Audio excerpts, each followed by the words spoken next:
E aí, tudo bem com você? Seja muito bem-vindo a mais um dia de leitura aqui do canal. Meu nome é Francisco Henrique e hoje nós vamos ler os capítulos 11, 12 e 13 de 1 Reis. Nós hoje estamos fazendo 199 dias que começamos nosso plano anual de leitura, ou seja, quase 200 dias aí que a gente está lendo a palavra do Senhor. Se você quiser participar junto conosco desse plano de leitura, é só você se inscrever no canal, ativar o sininho para receber todas as notificações e aguardar os vídeos saírem ou então as postagens saírem, tá bom? Então, como sempre, a gente vai orar para a gente dar início à nossa leitura diária de hoje. Senhor, meu Deus e eterno Pai, mais uma vez te agradecemos pelo privilégio que nos concedeu de poder ler a Tua Palavra. Em nome de Jesus, Senhor, nós pedimos, Espírito Santo, vem nos ensinar, vem nos dar sabedoria e graça para compreender, entender e aprender. Em nome de Jesus, Senhor, pedimos e te agradecemos. Em nome de Jesus, amém. Então vamos lá, pessoal. O capítulo 11 de 1 Reis, a gente leu até o versículo 14. Hoje nós vamos conversar no versículo 15 do capítulo 14. Do versículo 15. Vamos começar no versículo 15 do capítulo 11, tá certo? Então, o título do versículo 15 é Os Adversários de Salomão. Versículo 14 do capítulo 11. Então o Senhor levantou o edomita Hadad, da família real de Edom, para ser adversário de Salomão. Anos antes, Davi tinha derrotado Edom. Joabe, comandante do exército de Davi, tinha ficado para trás a fim de enterrar alguns soldados israelitas mortos na batalha. Enquanto estavam ali, mataram todos os homens de Edom. Joabe e o exército de Israel tinham permanecido ali 6 meses, até matarem todos os edomitas. Contudo, Hadad e alguns dos oficiais de seu pai conseguiram fugir e seguiram para o Egito. Na época, Hadad ainda era bem jovem.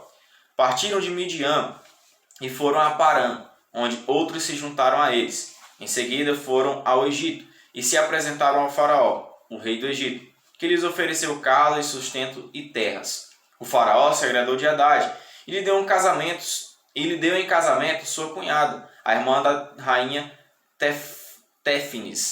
Táfnis. A esposa de Hadad deu à luz um filho chamado Genubate. Táfnis o criou na casa do faraó, entre os próprios filhos do faraó. Quando chegou a Hadad no Egito a notícia de que Davi e seu comandante Joabe estavam mortos, ele disse a faraó: "Deixe-me voltar para minha terra." "Por quê?" perguntou o faraó. "O que lhe falta aqui para que você queira voltar para sua terra?" "Não me falta nada," respondeu ele. "Ainda assim, peço que me deixe voltar." Deus também levantou Rezon, filho de Eliada, para ser adversário de Salomão. Rezon havia fugido de seu senhor Hadadezer, rei de Zobá, e se tornado líder de um bando de rebeldes. Depois que Davi derrotou Hadadezer, Rezon e seus homens fugiram para Damasco, onde Rezon se tornou rei. Ele foi inimigo ferrenho de Israel durante o resto do reinado de Salomão, e assim como Hadad, causou muitos problemas. Rezon continuou a reinar na Síria e odiava Israel profundamente. Pronto, meus irmãos, agora a gente vai para o versículo 26, que tem um título assim: Jeroboão se rebela contra Salomão. Versículo 26 do capítulo 11. Outro líder rebelde foi Jeroboão, filho de Nebate, um dos próprios oficiais de Salomão. Veio da cidade de Zeredá, em Efraim. Sua mãe era viúva e se chamava Zerua. Esta é a história por trás de sua rebelião. Salomão estava construindo o aterro e reparando os muros da cidade de Davi, seu pai. Jeroboão era um jovem muito capaz e quando Salomão viu que era diligente, encarregou-o dos trabalhos das tribos de Efraim e Manassés, os descendentes de José. Certo dia, quando Jeroboão saía de Jerusalém, Aías, profeta de Siló, encontrou-se com ele no caminho. Aías vestia uma capa nova. Enquanto os dois estavam sozinhos no campo, Aías pegou sua capa nova e a rasgou em 12 partes. E disse a Jeroboão: "Fique com 10 pedaços, pois assim diz o Senhor, o Deus de Israel. Estou prestes a tirar o reino das mãos de Salomão e entregar 10 tribos a você. Contudo, deixarei uma tribo para ele, por causa do meu servo Davi e de Jerusalém, a cidade que escolhi dentre todas as tribos de Israel. Pois Salomão me abandonou e adorou Astarote, a deusa dos Sidônios, Camus, o deus de Moabe, e Moloque, o Deus dos Amonitas. Não seguiu meus caminhos, nem fez o que me agrada. Não obedeceu a meus decretos e estatutos, como fez seu pai, Davi. Contudo, não tirarei o reino inteiro de Salomão, agora, por causa do meu servo Davi, a quem escolhi e que obedeceu os meus mandamentos e decretos. Manterei Salomão no governo enquanto ele viver, mas tirarei o reino do filho dele e darei 10 tribos a você. O filho de Salomão terá uma tribo para que os descendentes de Davi, meu servo, continuem a brilhar como uma lâmpada em Jerusalém, a cidade que escolhi como lugar para o meu nome. Eu o colocarei no trono de Israel, e você governará sobre tudo que seu coração desejar. Se der ouvidos ao que digo, seguir meus caminhos e fizer o que me agrada, e se obedecer a meus estatutos e mandamentos, como fez meu servo Davi, sempre estarei com você. Estabelecerei para você uma dinastia, como fiz com Davi, e lhe darei Israel. Por causa do pecado de Salomão, castigarei os descendentes de Davi, mas não para sempre. Salomão tentou matar Jeroboão, mas ele fugiu para junto de Sisaque, rei do Egito, e ficou ali até a morte de Salomão. Pronto, irmãos, agora a gente vai para o versículo 41, que tem um título assim: Resumo do reinado de Salomão, versículo 41 do capítulo 11. Os demais acontecimentos do reinado de Salomão, incluindo todos os seus feitos e sua sabedoria, estão registrados no livro dos Atos de Salomão. Salomão reinou por 40 anos sobre todo Israel em Jerusalém. Quando morreu e se reuniu a seus antepassados, foi sepultado na cidade de Davi, seu pai. Seu filho Roboão foi seu sucessor. Pronto, meus irmãos, versículo 43, nós terminamos o capítulo 11. Agora a gente vai para o capítulo 12, que tem um título assim: As tribos do norte se rebelam. Versículo 1 do capítulo 12. Roboão foi a Siquém, onde todo Israel havia se reunido para proclamá-lo rei. Quando Jeroboão, filho de Nebate, soube disso, voltou do Egito, para onde havia fugido do rei Salomão. Os líderes de Israel convocaram Jeroboão, e ele e toda a comunidade de Israel foram falar com Roboão. Seu pai foi muito duro conosco, disseram. Alivie a carga pesada de trabalho e de impostos altos que seu pai nos obrigou a carregar. Então seremos seus súditos leais. Roboão respondeu: Dei-me 3 dias para pensar. Depois voltem para saber minha resposta. E o povo foi embora. O rei Roboão discutiu o assunto com os homens mais velhos que haviam sido conselheiros de seu pai, Salomão. O que vocês aconselham? Perguntou ele. Como devo responder a este povo? Eles disseram: Se o senhor estiver disposto a servir este povo hoje e lhe der uma resposta favorável, eles serão seus súditos leais para sempre. Mas Roboão rejeitou o conselho dos homens mais velhos e pediu a opinião dos jovens que haviam crescido com ele e agora o acompanhavam. O que vocês aconselham? Perguntou ele. Como devo responder a este povo que deseja que eu alivie as cargas impostas por meu pai? Os jovens responderam: Você deve dizer o seguinte a essa gente que diz que seu pai foi muito duro com eles e que pede alívio. Meu dedo mínimo é mais grosso que a cintura de meu pai. Sim, meu pai lhes impôs cargas pesadas, mas eu as tornarei ainda mais pesadas. Meu pai os castigou com chicotes comuns, mas eu os castigarei com chicotes de ponta de metal. 3 dias depois, Jeroboão e todo o povo voltaram para saber a decisão do rei, como ele havia ordenado. Roboão lhes respondeu com aspereza, pois rejeitou o conselho dos homens mais velhos e seguiu o conselho dos mais jovens. Disse ao povo: Meu pai lhes impôs cargas pesadas, mas eu tornarei ainda mais pesadas. Meu pai os castigou com chicotes comuns, mas eu os castigarei com chicotes de ponta de metal. Assim o rei não atendeu o povo. Essas mudanças nos acontecimentos foi da vontade do Senhor, pois cumpriu a mensagem do Senhor a Jeroboão, filho de Nebate, por meio do profeta Aías, de Siló. Quando todo Israel viu que o rei não iria atender a seu pedido, respondeu: Abaixo a dinastia de Davi, filho de Jessé, nada tem a nos oferecer. O filho de Jessé nada tem a nos oferecer. Volte para casa, Israel. E você, Davi, cuide de sua própria casa. Então o povo de Israel voltou para casa. Roboão, porém, continuou a governar sobre os israelitas, que moravam nas cidades de Judá. O rei Roboão enviou Adonirão, encarregado dos trabalhos forçados, para restaurar a ordem. mas o povo de Israel o apedrejou até a morte. Quando essa notícia chegou ao rei Roboão, ele subiu rapidamente em sua carruagem e fugiu para Jerusalém. E até hoje as tribos do norte de Israel se recusam a ser governadas por um descendente de Davi.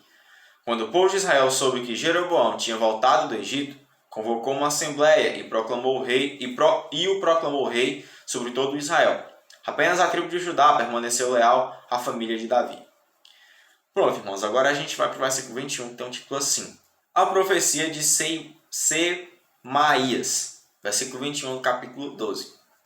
Quando Roboão chegou a Jerusalém, mobilizou os homens das tribos de Judá e Benjamim, 180.000 dos melhores soldados, para guerrearem contra Israel e recuperarem o rei. Deus, porém, falou a Semaías, homem de Deus: Diga a Roboão, filho de Salomão, rei de Judá, e a todo o povo de Judá e Benjamim, e ao restante do povo: Assim diz o Senhor: Não lutem contra seus compatriotas, os israelitas. Voltem para casa, pois eu mesmo fiz isso acontecer.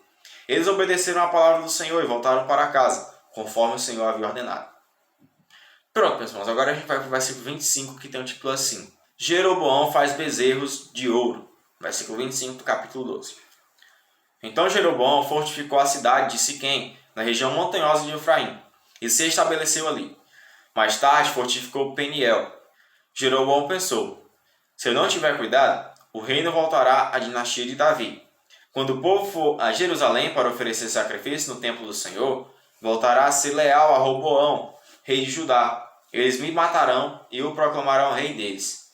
Então, seguindo a recomendação de seus conselheiros, o rei fez 2 bezerros de ouro. Disse ao povo: É complicado demais ir a Jerusalém para adorar. Veja, Israel, estes são os deuses que tiraram vocês do Egito. Colocou um dos bezerros em Betel e outro em Dan, nos 2 extremos de seu reino. Isso se tornou um grande pecado, pois o povo viajava até Dan, ao norte, para adorar o ídolo que ficava ali. Jeroboão também construiu santuários idólatras e designou para serem sacerdotes homens do povo, que não eram da tribo sacerdotal de Levi. Instituiu uma festa religiosa em Betel no 15º dia do 8º mês, uma imitação da festa celebrada todos os anos em Judá. Ali em Betel, Jeroboão ofereceu sacrifícios aos bezerros que haviam feito e designou sacerdotes para os santuários idólatras que haviam construído. No 15º dia do 8º mês, data que ele mesmo tinha definido, ofereceu sacrifício no altar em Betel. Instituiu desse modo uma festa religiosa para Israel e subiu ao altar para queimar incenso. Pronto, meus irmãos, no versículo 33 nós terminamos o capítulo 12. Agora a gente vai para o capítulo 13, que tem um título assim: Um profeta condena Jeroboão. Versículo 1 do capítulo 13. Por ordem do Senhor, um homem de Deus vindo de Judá foi até Betel e chegou ali quando Jeroboão se aproximava do altar para queimar incenso. Então, por ordem do Senhor, ele gritou: Altar, altar! Assim diz o Senhor: Um menino chamado Josias nascerá na dinastia de Davi. Sobre você ele sacrificará os sacerdotes dos santuários idólatras que queimam incenso aqui, e sobre você serão queimados ossos humanos. Naquele mesmo dia o homem de Deus deu um sinal. Disse ele: O Senhor anunciou este sinal: o altar se rachará e suas cinzas se derramarão pelo chão. Quando o rei Jeroboão ouviu o homem de Deus falar contra o altar em Betel, apontou para o homem e ordenou: Prendam-no! No mesmo instante, porém, a mão do rei ficou paralisada nessa posição e ele não conseguia fazê-la voltar à posição normal. Ao mesmo tempo, uma grande rachadura apareceu no altar e as cinzas se derramaram exatamente como o homem de Deus tinha dito na mensagem recebida do Senhor. O rei disse ao homem de Deus: Por favor, peça ao Senhor seu Deus que restaure a minha mão. O homem de Deus orou ao Senhor e a mão do rei foi restaurada e ele pôde movimentá-la normalmente. Então o rei disse ao homem de Deus: Venha ao palácio comigo e coma alguma coisa, e eu lhe daria um presente. Mas o homem de Deus respondeu a Jeroboão: Mesmo que o rei me desse metade de tudo que possui, eu não a acompanharia. Não comeria nem beberia coisa alguma neste lugar, pois o Senhor me ordenou: Não coma nem beba coisa alguma enquanto estiver lá, e não volte pelo mesmo caminho por onde foi. Então ele partiu de Betel e voltou para casa por outro caminho. Acontece que morava em Betel um profeta idoso. Seus filhos foram até ele e lhe contaram que o homem de Deus havia feito em Betel naquele dia. Também contaram ao pai o que o homem de Deus tinha dito ao rei. O profeta idoso lhes perguntou: por onde ele foi? Eles mostraram ao pai o caminho por onde o homem de Deus tinha ido. Selem o jumento, disse o profeta idoso. Eles selaram o jumento para o pai e ele montou. Foi atrás do homem de Deus e o encontrou sentado debaixo de uma grande árvore. Perguntou-lhe: você é o homem de Deus que veio de Judá? Sim, sou eu, respondeu ele. Então o profeta disse ao homem de Deus: venha para casa comigo e coma alguma coisa. Não posso ir com você, respondeu ele. Não tenho permissão para comer nem beber coisa alguma neste lugar, pois o Senhor me ordenou: não come nem beba coisa alguma enquanto estiver lá, e não volte pelo mesmo caminho por onde foi. O profeta idoso, porém, respondeu: também sou profeta como você, e um anjo me deu esta ordem da parte do Senhor: traga-o para casa com você, para que ele coma pão e beba água. No entanto, estava mentindo. Eles voltaram juntos, e o homem de Deus comeu e bebeu na casa do profeta. Então, enquanto estavam sentados à mesa, veio uma ordem do Senhor ao profeta idoso. Ele falou ao homem de Deus que tinha vindo de Judá: assim diz o Senhor: você desafiou a palavra do Senhor e desobedeceu a ordem que o Senhor seu Deus lhe deu. Voltou a este lugar e comeu e bebeu onde ele lhe disse que não comesse nem bebesse.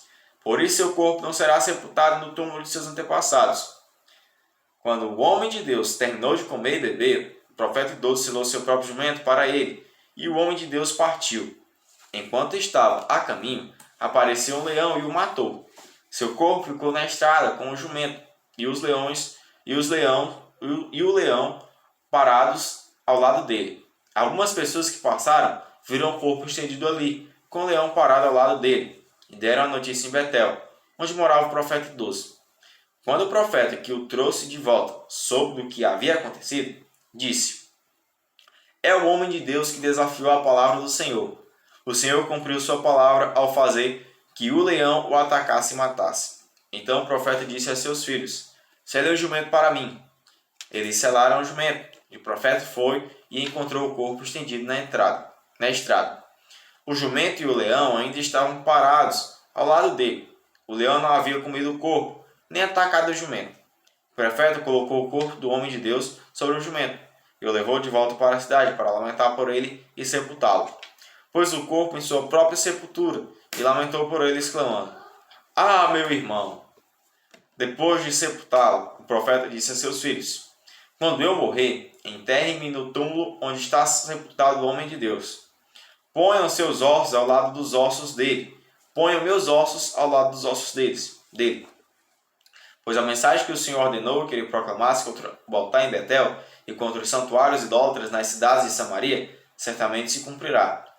Mesmo depois disso, Jeroboão não se arrependeu de seus maus caminhos. Continuou a nomear sacerdotes entre o povo comum. Qualquer um que desejasse podia se tornar sacerdote dos santuários idólatras. Com isso, por causa desse pecado, a dinastia de Jeroboão foi eliminada da face da terra. Pronto, meus irmãos, no versículo 34 nós terminamos a leitura diária de hoje. Como sempre, que o Senhor continue abençoando a vida de vocês, dando graça e sabedoria, e concedendo cada vez mais tempo para meditar, para ler, para aprender mais da palavra de Deus. Tá bom? Então que a gente venha se ver amanhã, se assim o Senhor permitir. Tchau, valeu e a paz do Senhor.